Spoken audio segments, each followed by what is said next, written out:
Hello guys, welcome back. In this video, I'll show you how to insert checkbox in Excel. Let's get started. So if you haven't subscribed yet, make sure to subscribe.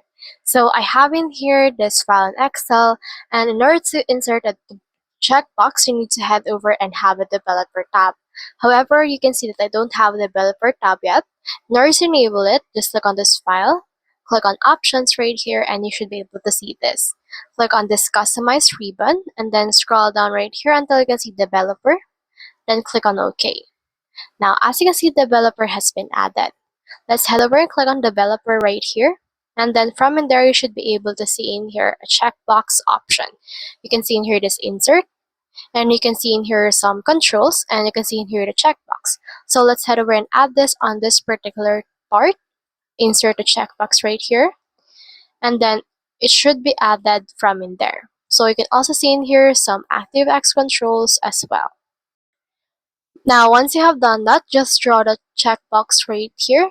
As you can see, I have drawn it, and as you can see, this is what it looks like from in there.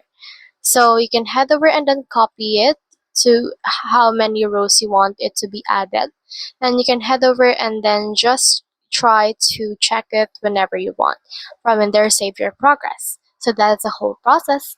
If you have any questions, comment them down below and we'll try our best to answer. Thanks.